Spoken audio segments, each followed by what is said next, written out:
Hello, I'm Colleen Holder and this is Let's Talk Tobago. Today we're in Signal Hill at the Palms, a resort owned by British national David Byrne, who arrived in Tobago 22 years ago and never looked back. David initially ran a dive shop and a restaurant, but in 2002 he turned his attention to visitor accommodation, creating what you see here today. We'll take you around this former tobacco estate and tell you some more about the Palms. But first, here's what's happening in our stories this week. Saying goodbye to a son of the soil, Trinidad and Tobago bids farewell to former President and Prime Minister Arthur N.R. Robinson. THA wins Millshire victory, and a school from this island is chosen as one of 8 for a pilot project targeting physics, math and geography students.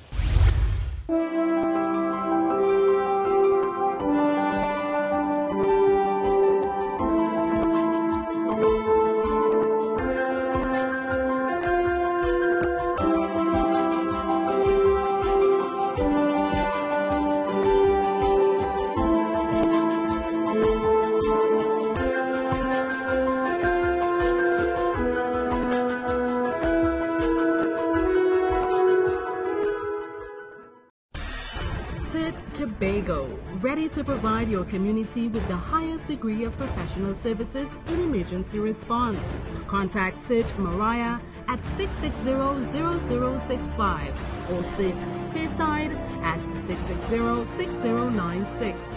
CERT 24-hour services, emergencies, medical or other. CERT Pro, the new face of emergency management.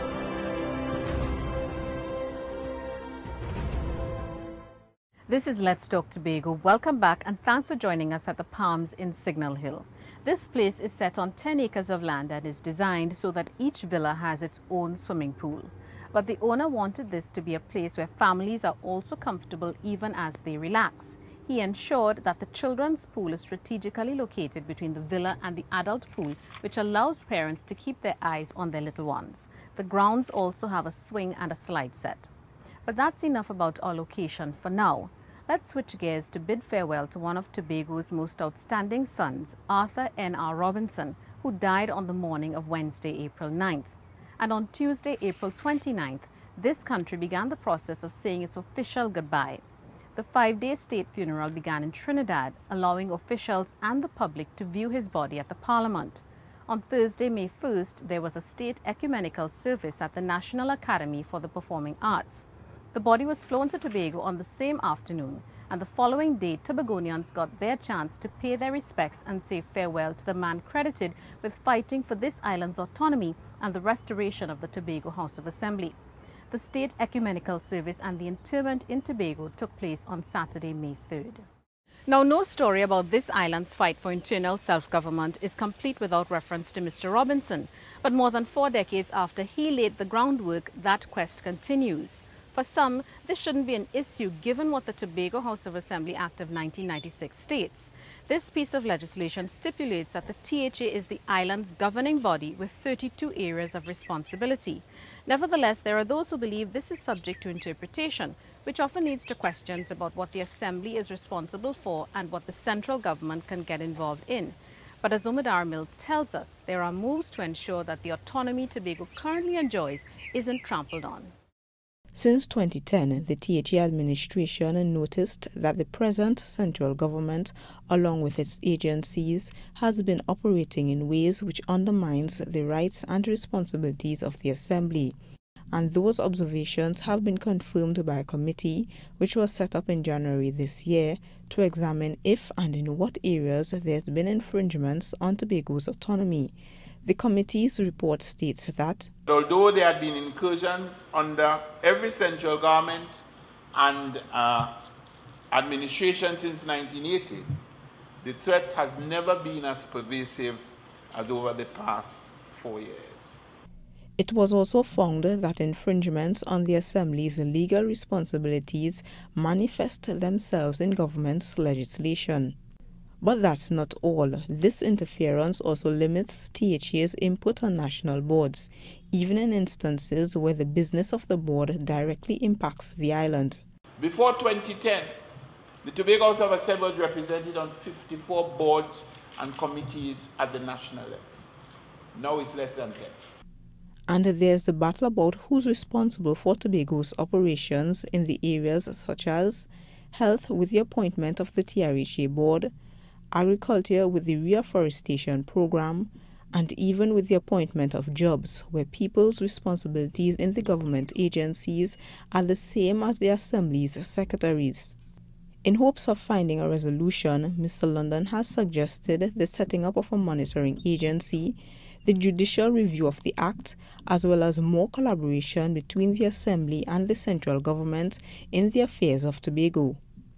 I'm Umadara Mills for Let's Talk Tobago. And we're staying with the issue of autonomy a while longer, this time to tell you that the High Court has ruled that the Tobago House of Assembly is legally entitled to enter a build-own-lease transfer or bolt arrangement to construct the Millshave complex. The court had been asked to interpret the powers of the THA in terms of its ability to enter bolt-type arrangements without the consent of the Minister of Finance. Here's a synopsis of that judgment. On April 30th, High Court Judge Justice Ronnie Budu Singh ruled that the THA does not require the permission of the Minister of Finance to enter into special financing arrangements for its construction projects. The issue had arisen because the Prime Minister Kamla Persad Bissessa and Attorney General Anand Ramlogan had questioned the THA's lack of cabinet consultation and approval to enter into a bolt arrangement to build an administrative complex in Shirvan. The Attorney General had initially filed a judicial review challenging the decision and is seeking to quash the deal, but that lawsuit was converted to one of statutory interpretation last year, instead asking the court to determine whether the THA required central government's approval before signing the contract, as well as if such a contract needed to be awarded under the supervision of the Central Tenders Board. But in his 18-page ruling, Justice Budu Singh stated that the Finance Minister's approval was not necessary, but added such financing arrangements for construction projects still required a competitive tender as prescribed under the Central Tenders Board Act. He said this is because the THA was not outside the purview of the legislation and could not seek to find unapproved ways to get around perceived inefficiencies and problems in the legislation. The ruling made it clear that although bolt arrangements were financing agreements, they were not an attempt to borrow money for capital expenditure. But Justice Budu Singh has urged closer collaboration between the THA and the Ministry of Finance, a recommendation the Secretary of Finance and Enterprise Development, Joel Jack, welcomes. In immediate reaction to the ruling, he said the THA has long advocated this approach, adding that the division has taken note of the court's ruling on the application of the Central Tenders Board Act to future bolt transactions, a modality that can be covered through existing arrangements or within the context of revised Assembly financial rules. I'm Davia Chambers for Let's Talk Tobago. From governance, we're moving to health to tell you that the Scarborough General Hospital's laundry is up and running. As you might recall, it was closed for maintenance back in 2006, but since then a lot has happened. Today, the laundry is now a state-of-the-art facility. Caroline Wallace tells us more. Sending close to 2,500 pounds of linen per week to Trinidad because of the refurbishment works at the Scarborough General Hospital's laundry is no more. The facility is now fully operational and is able to process 940 pounds of linen per hour, 5,640 pounds in a workday, and over 28,000 pounds in 1 week. This is just one step towards providing patient-centered care here in Tobago by the Tobago Regional Health Authority and the Division of Health and Social Services. One such factor is the provision of adequate linen. Similarly, the laundering of staff's uniform, lab coats, etc. is another measure to fulfill our quality standards for infection prevention and control. And it's important for health institutions to own equipment that's current and durable. Boilers, air compressors, dryers, washers, chemical injection units, ozone mass recycle units, steam systems. Well, all of that and more are in this laundry. We actually put in a state-of-the-art washer. As a matter of fact, we also were able to separate contaminated from non-contaminated.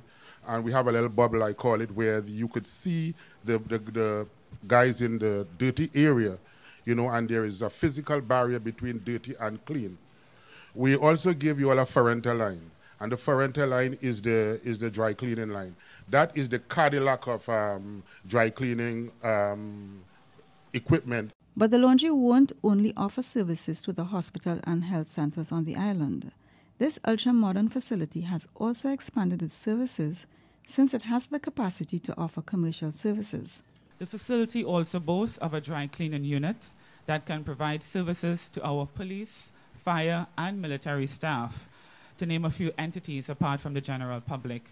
For the next year, the Tobago Regional Health Authority will be actively monitoring and inspecting all areas of operation to correct any infrastructural or equipment-related issues that may arise.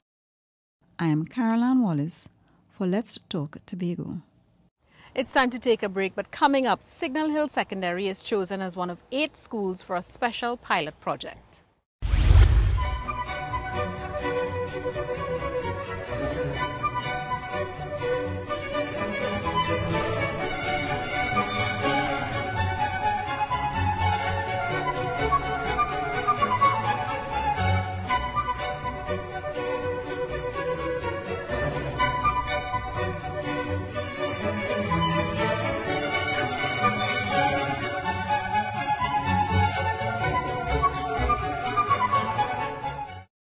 You're viewing Let's Talk Tobago. Thanks for staying with us at the Palms.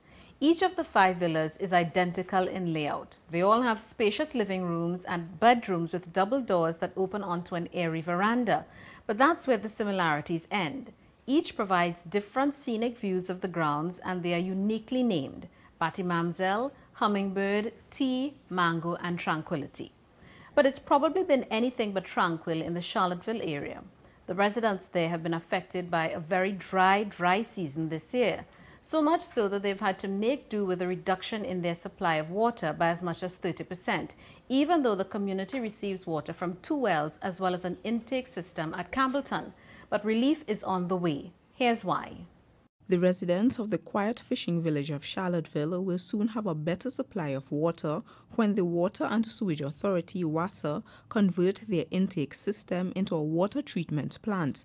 Currently, the intake is not designed to handle high levels of turbidity, so when the rain falls, the supply to the community, especially in the hilly areas, is interrupted. But that will change. With the water treatment plant, it will now allow for treatment during rainfall.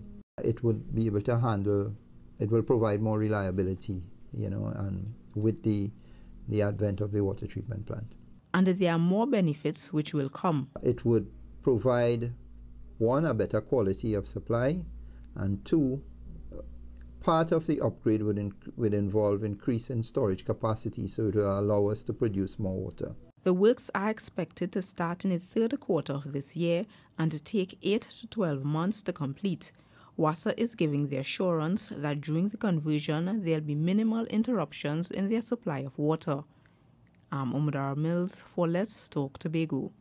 Have you ever heard of a seismometer? Well, that's the instrument used to measure movements in the Earth's crust, movements like earthquakes and volcanic eruptions. And in Tobago, there's a new science initiative that allows students to do just that from their school. The idea is to make science more accessible by linking theory to practical application. The program is an adaptation of the successful Seismology in Schools project developed in the United Kingdom. In Trinidad and Tobago, NEHURST has partnered with the Ministry of Education and the UWI Seismic Research Center to introduce it in local schools. These are just a handful of students from the Signal Hill Secondary School who may pursue a career in the field of geophysics. And with the placement of this seismometer at the school, students from forms 3 to 6 can get a practical feel of the career path they are hoping to pursue. It can benefit me as it would further lead to a deeper interest in the subject of geography and the study of seismology and earthquakes, and it could lead me into a career of being a seismologist. The project is targeted to physics, math and geography students, and as they prepare for their journey, this is an opportunity for them to get a deeper understanding of this technical subject. Part of that syllabus would be looking at natural disasters in the Caribbean and how they impact on us, and looking at the measurement of the different phenomena. In particular, we're looking at the earthquakes.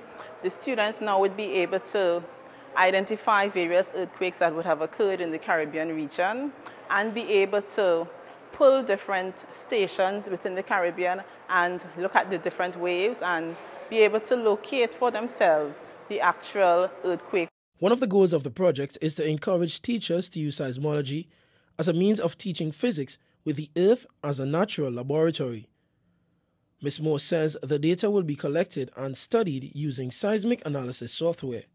Pull a station, because the software would have a map of different stations within the Caribbean. So what they will do is pull a station, different stations that are close by, look at the seismic waves created, and try to create a triangulation that gives an exact location of the earthquake.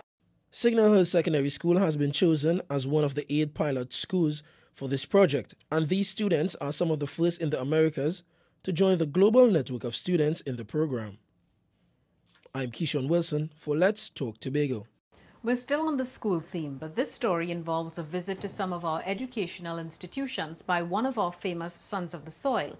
In football circles, his nickname is the Smiling Assassin. But he not only represented and played on the Trinidad and Tobago national football team, he played for Manchester United and Sydney FC. Although he's travelled the world, he still remembers his humble beginnings when he played football with his mates on the playgrounds of the Bonaccord Government Primary School. If you still haven't guessed who this Tobagonian is, here's Omar Mills with a big reveal and his philanthropic journey around the island to the places which made him who he is today. Daniel is just one of the many students from Bonaccord Government Primary School eager to meet the man they all look up to. Well, Dwight York is a big star of Trinidad and Tobago, and it's great to meet him. He's a good player, he has vision, and he played for Manchester United, and I think I could do that too. The school was the first place Dwight York visited as part of his Dwight York Foundation campaign, where he handed over a check along with football equipment. This school means a lot, not just to me, but to my late mom and the family, and all my brothers and sisters have attended these schools, including my nephews and nieces now. So we know that Bonaccord School has always been able to have the right development where sports are. And all I'm doing is just make sure that they got the right resource and the support that they need to continue and give the kids the opportunity to continue to develop.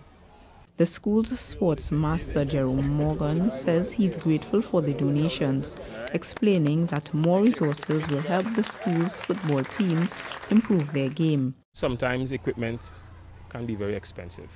So for every ball that we have, it means that when we have in our sessions, we could get more boys involved rather than having them sit on the sides or width. Also, we usually give the shoes to those who need it, and we also use it to motivate. The football star also visited and gave checks to the Nike Home for the Aged, the Canaan Nursery School where his education began, and his alma mater, Signal Hill Secondary School, where the male students showed off their skills. And the visit would not have been complete without chatting with Bertil St. Clair, the man who helped shape his international football career. I'm Omar Mills for Let's Talk Tobago. We're taking another break, but do stay with us for a look at World Music Night, Beach Fiesta and Utopia. It's all on the other side.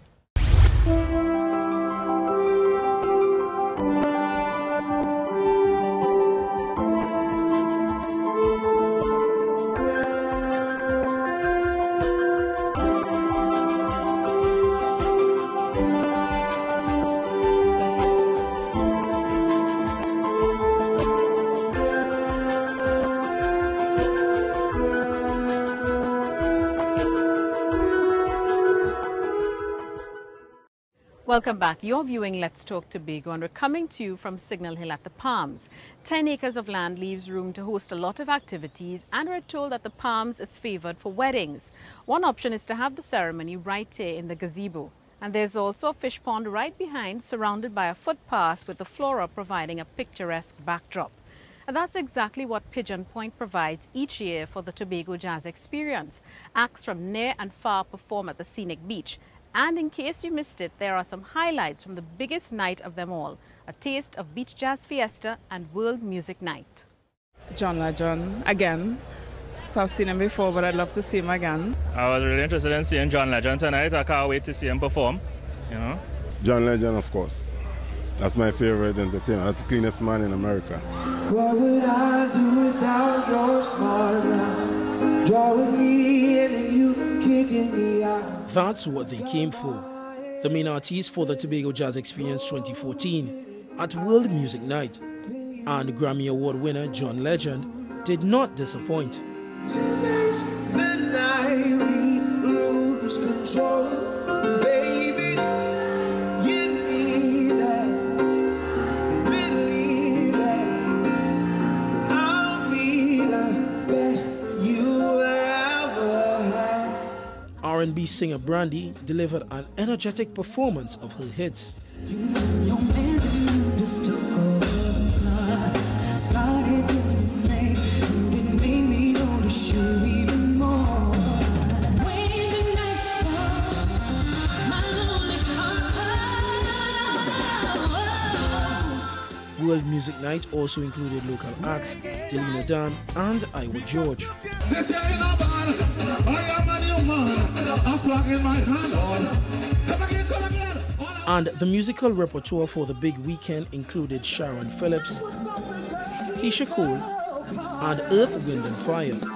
They brought the curtains down on the Tobago Jazz Experience 2014 at the Beach Jazz Fiesta.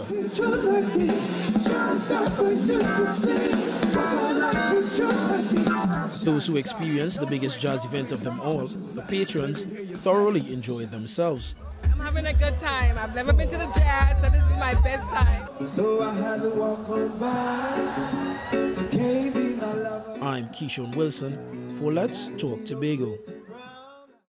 But that's not the sum total of the Tobago Jazz Experience. This year, a new element was introduced, a night dedicated to the celebration of youth in music and entertainment. It was a night of music by young artists, or the utopia of Tobago Jazz Experience. Jamaican artist and winner of Season 5 of The Voice, Tasan Chin, brought her fusion of dancehall and reggae to Tobago.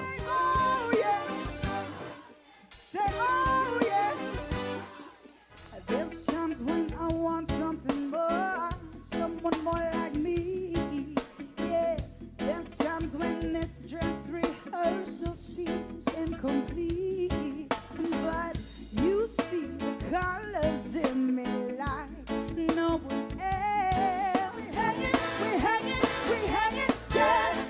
Hanging on it, hanging on it, hanging on a dream of love. Tobago, I said you keep me hanging. The ambience of Pigeon Point is usually calm, but things heated up with these soca performances. Murder, call it murder. When she whine it up, she bumper. Girl, I bust up the place, she a bust up the place. Yo! Next time I'm up, tell me no more, yo. Fed up of you using me. The national instrument wasn't left out of the mix.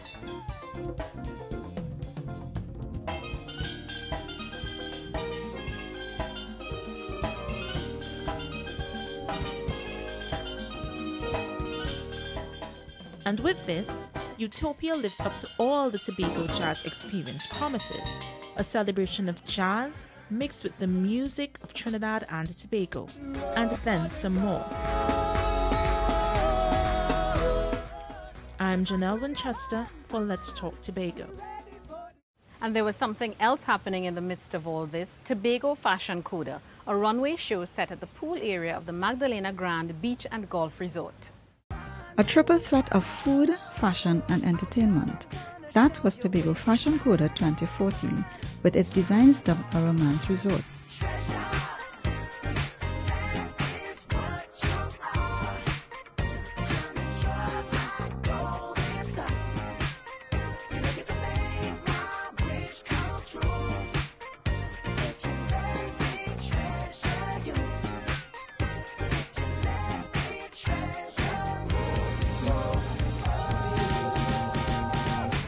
Fresh contemporary male fashion was also on the show.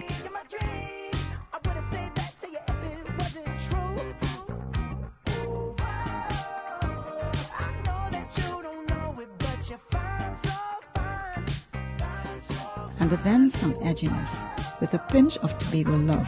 My collection was about punk mud, It fuses style details from the punk era and, you know, the 60s. So it was very bold, very vibrant, very colorful.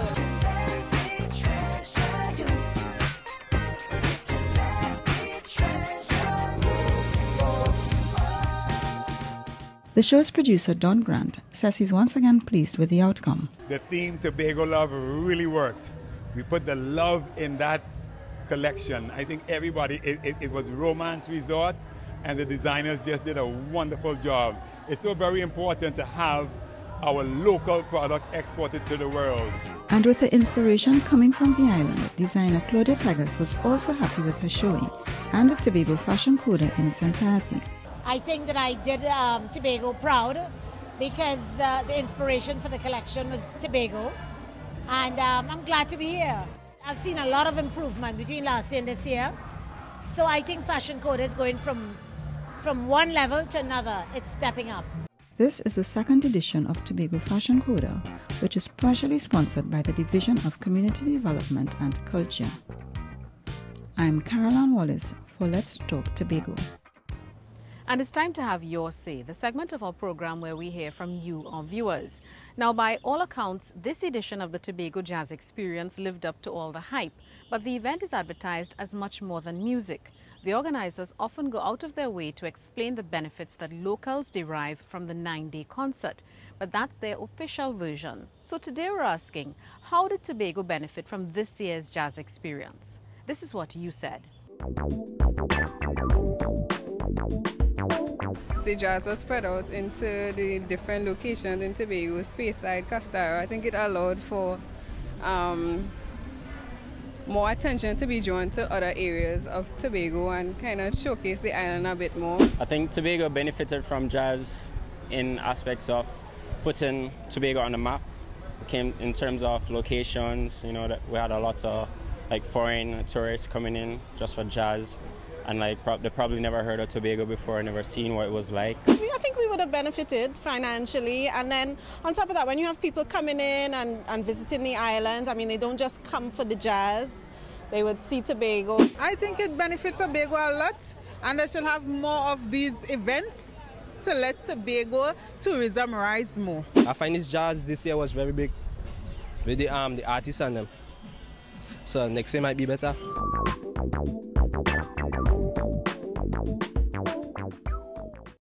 And that's how we bring this week's edition of Let's Talk Tobago to a close.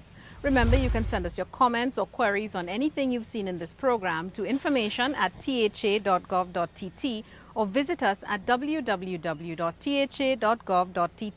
Like us on Facebook and subscribe to our YouTube channel.